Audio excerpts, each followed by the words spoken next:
Good morning students. Ranthambore children academy senior secondary school की online कक्षाओं में आपका स्वागत है। हम कक्षा 9 विषय सामाजिक विज्ञान पाठ 2 भारत का भौतिक स्वरूप। देखिए पाठ 2 ये है 9वीं क्लास में 9वीं कक्षा में जो 4 पुस्तकें हैं उनमें से दूसरी पुस्तक का अध्ययन कर रहे हैं इस वक्त, जिसका नाम है समकालीन भारत फर्स्ट, जो एक तरह से अगर हम कहें ये भूगोल की हमारी किताब है। ठीक है, इसका दूसरा लेसन हमारे अभी चल रहा है। पिछली कक्षा में हमने भारत के भौतिक स्वरूप के बारे में जाना था। इसको एक बार और दोहराएंगे हम, लेकिन उससे पहले थोड़ा पढ़ लेते हैं, देख लेते हैं हम कि आप जानते हैं कि भारत विभिन्न स्थलाकृतियों वाला एक विशाल देश है। आप जानते हैं भारत एक विशाल देश है, 7वां बड़ा देश है और स्थलाकृतियाँ अलग अलग प्रकार, कहीं तो ऊंचे पहाड़ हैं, कहीं पठार हैं, कहीं रेतीले मैदान हैं, रेतीला मरुस्थल है तो कहीं मैदान है, कहीं तट हैं तो कहीं पर घाटियाँ हैं। तो इस प्रकार से जो स्थलाकृतियाँ हैं वो अलग अलग हैं। तो उसको इस आधार पर ही भारत को बांटा गया है, यानी धरातल के आधार पर भारत को बांटा गया है।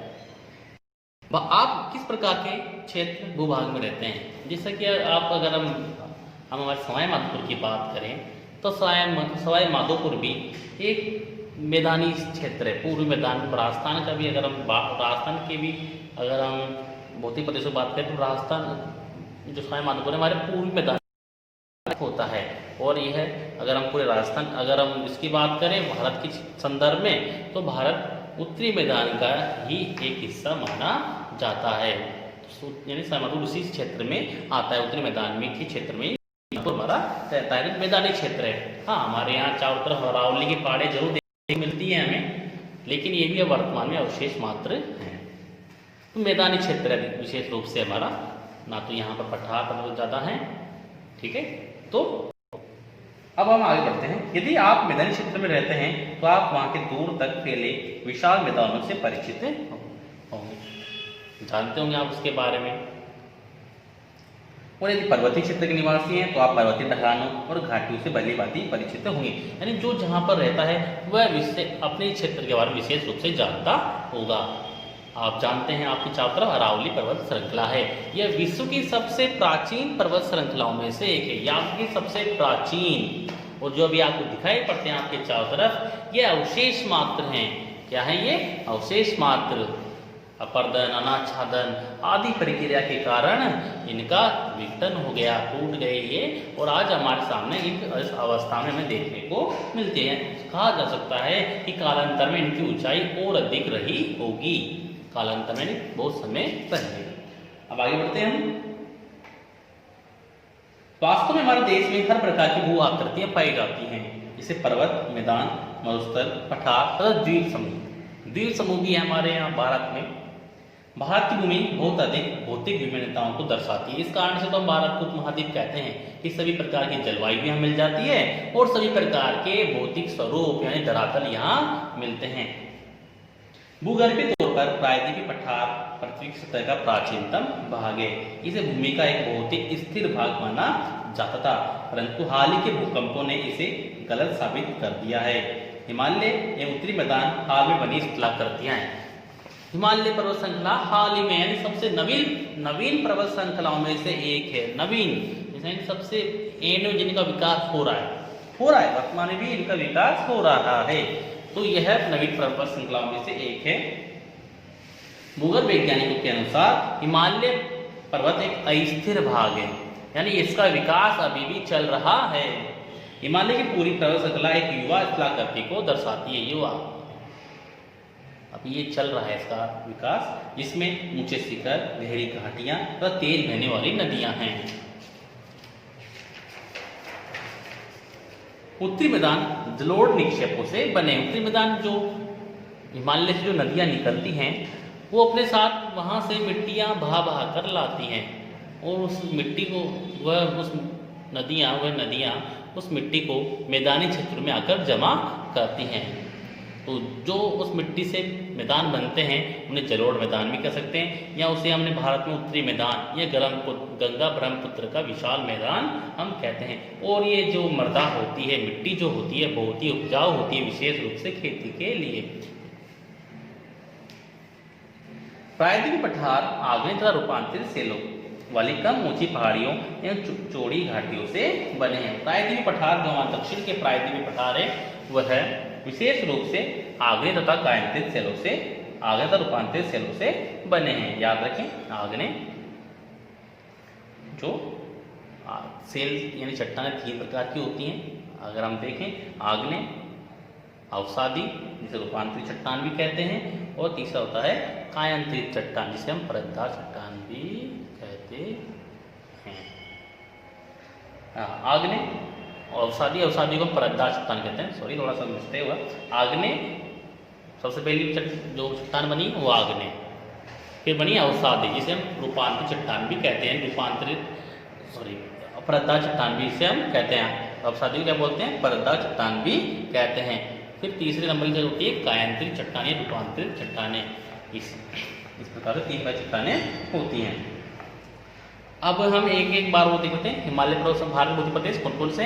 हिमालय पर्वत श्रृंखला, हिमालय पर्वत श्रृंखला, उत्तरी मैदान, प्रायद्वीपीय पठार, भारतीय मरुस्थल, तटीय मैदान और द्वीप समूह। यानी ये 6 हैं जो भारत के भौतिक प्रदेशों में गिने जाते हैं। इस हिमालय पर्वत श्रृंखला, जिसमें हिमालय पर्वत श्रृंखला है, उत्तरी मैदान, इसमें गंगा ब्रह्मपुत्र मैदान का वर्णन है, प्रायद्वीपीय पठार, इसमें दक्षिण के प्रायद्वीपीय पठारों के बारे में है, भारतीय मरुस्थल, इसमें थार के मरुस्थल के बारे में है, तटीय मैदान, भारत तीनों से जल राशि से घिरा है, तो तीनों ओर भारत के विशाल तटीय मैदान हैं, और द्वीप समूह, अंडमान निकोबार द्वीप समूह और लक्षद्वीप द्वीप समूह के बारे में, इसके बारे में बताया गया है। इस प्रकार भारत अपनी विविधताएं रखे हुए हैं भौतिक प्रदेशों में, धरातल में या स्थलाकृतियों में भी। आज हम थोड़ा सा हिमालय के बारे में पढ़ेंगे। सबसे पहला जो पॉइंट है हमारा हिमालय पर्वत श्रृंखला। सबसे पहला पॉइंट क्या है? हिमालय पर्वत श्रृंखला। तो मैंने बताया था हिमालय पर्वत श्रृंखला सबसे नवीन पर्वत श्रृंखलाओं में से एक है। नवीन यानी इसका विकास अभी भी हो रहा है, ये अभी युवावस्था में ही है। क्या है? युवावस्था में ही है, और इनका विकास हो रहा है और आगे होता रहेगा। हाँ, भारत की उत्तरी सीमा पर विस्तृत हिमालय भूगर्भीय रूप से युवा एक बनावट के दृष्टिकोण से वलित पर्वत श्रृंखला है। वलित पर्वत श्रृंखला है। देखिए, वलित मतलब होता है वलन, यानी मोड़ पड़ना। जैसे मैंने एक ये छड़ी ले रखी थी, ठीक है, अगर मैं दोनों ओर से प्रेशर डालता हूं तो आप देखेंगे तो ये इस तरह से हो जाएगी। तो वलित इस प्रकार से ही पृथ्वी के अंदर, यानी पृथ्वी की जो भूगर्भकारी जो शक्तियां हैं अंदर, उसके अंदर,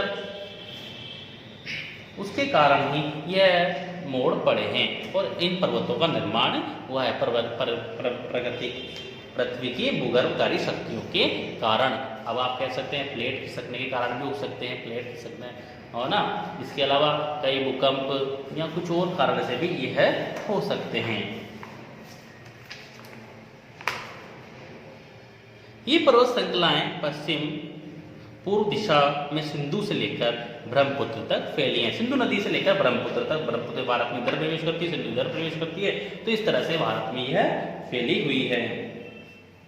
हिमालय विश्व की सबसे ऊंची पर्वत श्रेणी है। याद रखें, सबसे ऊंची पर्वत श्रेणी है, सबसे ऊंची पर्वत श्रेणी है। इसमें विश्व का सबसे ऊंचा पर्वत श्रृंखला या चोटी भी है, जो 8,848 मीटर। इसका नाम क्या है? Mount Everest. क्या बोलते हैं इसको? Mount Everest. याद रखें आप। हिमालय विश्व की सबसे ऊंची चोटी है, चोटी है, श्रेणी है, और एक अत्यधिक अवरोधों में से एक है। ये 2400 किलोमीटर की लंबाई में।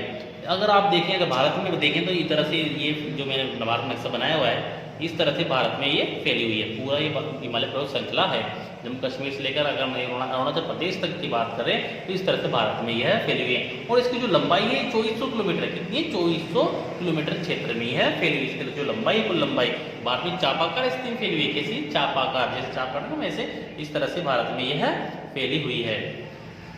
अब हम बात करें चौड़ाई। देखिए चौड़ाई कहीं पर ज़्यादा है, कहीं पर कम है। चौड़ाई कहीं पर ज़्यादा है। देखिए हम दिख रहा है यहाँ पर चौड़ाई बहुत ज़्यादा है, ठीक है। तो यहाँ पर जो कश्मीर में इसकी चौड़ाई 400 किलोमीटर तक है।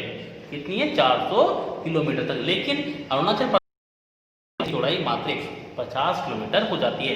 और जो सबसे ज़्यादा ऊंची चोटियाँ भी है ना, वो भी यहीं हैं। याद रखें, सबसे ज़्यादा ऊंची चोटियाँ भी यहीं हैं, नेपाल इस एरिया में ही हैं। यहाँ पर हिमालय के उप हिमालय या शिवालिक श्रेणियाँ या कुछ मौजूद हैं। जैसे हम इधर जाते हैं वैसे इसका ऊंचाई कम होती जाती है। अब हम चलते हैं आगे की ओर। पश्चिमी भाग की अपेक्षा पूर्वी भाग की ऊंचाई में अधिक विविधता पाई जाती है। पूर्वी भाग की में यहीं पर अपने पूरे देशांतरी विस्तार के साथ हिमालय को 3 भागों में बांट सकते हैं। 3 भागों में हम इसे बांट सकते हैं, महान हिमालय, लघु हिमालय और उप हिमालय। इस प्रकार से हम इसको बांट सकते हैं। क्या क्या? महान हिमालय, लघु हिमालय और उप हिमालय। महान हिमालय यानी सबसे ऊंची चोटियाँ, लघु हिमालय यानी छोटी मध्यम चोटियाँ, और तीसरा जो हिमालय वो जिनके वह और भी अधिक चोटी नीची चोटियाँ जो जिसमें शामिल हैं। इन श्रृंखलाओं की बहुत अधिक संख्या में घाटियाँ भी पाई जाती है। घाटियाँ दर्रे जो पाई जाती हैं, नाथुला दर्रा, शिप्ला दर्रा, बहुत सारे जोजिला दर्रा जम्मू कश्मीर में। इस प्रकार बहुत सारे दर्रे हैं जो इसमें पाए जाते हैं। यानी 2 पहाड़ों के बीच में जो जगह होती है उसे दर्रा कहते हैं, ठीक है। सबसे उत्तरी भाग में इस श्रृंखला को महान या आंतरिक हिमालय या हिमाद्री कहते हैं। सबसे उत्तरी भाग में से उत्तरी भाग ऊपर की ओर इसे क्या बोलते हैं? ऊपर की ओर इसको बोलते हैं महान हिमालय, आंतरिक हिमालय या हिमाद्री, क्योंकि यह हमेशा बर्फ क्या रहता है? बर्फ आच्छादित यानी बर्फ से ढका रहता है। क्योंकि ऊंचाई इतनी है तो यह हमेशा हिमाद्री से हम बोलते हैं। और ये सबसे अधिक सतत श्रृंखला है। ये सबसे अधिक सतत श्रृंखला है, ऐसी की ऐसी ही है। और इसकी जो औसत ऊंचाई है वो कितनी है? 6000 मीटर। कितनी है? 6000 मीटर महान हिमालय की। महान हिमालय की याद रखें। इसमें हिमालय के सभी मुख्य शिखर हैं। मुख्य शिखर से मतलब ऊंचे ऊंचे शिखर। इसमें हम माउंट एवरेस्ट की बात कर लें, 8848 मीटर है इसकी ऊंचाई, 8848 मीटर। कंचनजंगा भारत की सबसे छोटी, याद रखें। कई बार आप कहते हैं कि भारत सबसे छोटी माउंट एवरेस्ट, लेकिन वो विश्व की है। याद रखें, विश्व की है। 8848 मीटर नेपाल में है। नेपाल में, भारत में नहीं है, नेपाल में है ये माउंट एवरेस्ट। याद रखें, कंचनजंगा भारत की सबसे ऊंची चोटी है। जैसे केटू भी हम कहते हैं, केटू भी क्या बोलते हैं? सब केटू। याद है, काराकोरम श्रेणी में स्थित है। इसका नाम से केटू या कंचनजंगा कोर्नस्टोन भी से हम कहते हैं। मकालू जो 30 नंबर चोटी नेपाल में है, इसकी ऊंचाई जो है 8481 मकालू। और धौलागिरी भी है, जिसकी ऊंचाई 8172। और नंगा पर्वत ये भारत में स्थित है, इसकी ऊंचाई 8126। अन्नपूर्णा नेपाल में स्थित है, इसकी 8048 मीटर 8078। नंदा देवी यह भारत में स्थित है, इसकी ऊंचाई 7817। कामेट यह भारत में स्थित है, इसकी ऊंचाई 7756। औसत ऊंचाई याद रखें। नामचा बरुआ भारत 7756। गुरुला मंदाता नेपाल 7728। इस प्रकार से यह प्रमुख चोटियां हैं हिमालय की। महान हिमालय के पर्वत या वलय की प्रकृति असममित है। सममित जिन्हें हम 2 भागों में बांट सकते हैं वो सममित होता है। असममित जिन्हें हम 2 भागों में बराबर भागों में नहीं बांट सकते। वो हिमालय के इस भाग का क्रोड यानी अंदर का हिस्सा या भीतरी हिस्सा भूगर्भ ग्रेनाइट का बना है। यह श्रृंखला हमेशा बर्फ से ढकी रहती है। यानी जो महान हिमालय है, जो ऊंची ऊंची पर्वत श्रृंखला है, वह हमेशा ऊंची चोटियां वो हमेशा बर्फ से ढकी रहती हैं। तो इसमें बहुत सी हिमालयों का प्रभाव भी होता है। हिमाद्री के दक्षिण में स्थित श्रृंखला सबसे अधिक असम है। वह हिमाचल या निम्न हिमालय के नाम से भी जानी जाती है। हिमाचल या अब धीरे हम नीचे चलते हैं, हिमाचल या निम्न हिमालय के नाम से इसको जानते हैं, लघु हिमालय के नाम से इसको हम जानते हैं। इन श्रृंखलाओं का निर्माण मुख्यतः अत्यधिक संपीड़ित तथा परिवर्तित शैलों से हुआ है। इनकी औसत 3700 कितनी 3700 यानी इससे कम 3700 से 4500 मीटर तक इनकी औसत ऊंचाई है। तो चौड़ाई इनकी 50 किलोमीटर कितनी है? चौड़ाई 50 किलोमीटर है। तो पीर पंजाल श्रृंखला सबसे लंबी तथा सबसे महत्वपूर्ण श्रृंखला है। धौलाधर एवं महाभारत श्रृंखलाएं भी महत्वपूर्ण हैं। इसी की है ये। इसी श्रृंखला में कश्मीर की घाटी तथा हिमाचल के कांगड़ा एवं कुल्लू की घाटियां भी प्रसिद्ध हैं। इस क्षेत्र को पहाड़ी नगरों के नाम से भी जाना जाता है। अब दो पढ़ लिया हमने, महा हिमालय, लघु हिमालय। अब चलते हैं तीसरे की। हिमालय सबसे भारी श्रृंखला को शिवालिक श्रेणी कहा जाता है। क्या बोलते हैं इनको? शिवालिक श्रेणी। इनकी चौड़ाई 10 से 50 किलोमीटर तथा ऊंचाई 900 से 1100 मीटर के बीच है। ये श्रृंखलाएं उत्तर में स्थित मुख्य हिमालय की श्रृंखलाओं से नदियों द्वारा लाई गई असंपीड़ित अवसादों से बनी हैं। ये घाटियां बजरी और जलोढ़ की मोटी परत से ढकी हुई हैं। निम्न हिमाचल तथा शिवालिक के बीच में स्थित लंबवत घाटी को दून के नाम से जाना जाता है। कुछ प्रसिद्ध दून जिनमें देहरादून, कोटली दून तथा एवं काटली दून हैं। आगे आज के लिए इतना ही। अगली कक्षा में हम आगे पढ़ेंगे। धन्यवाद।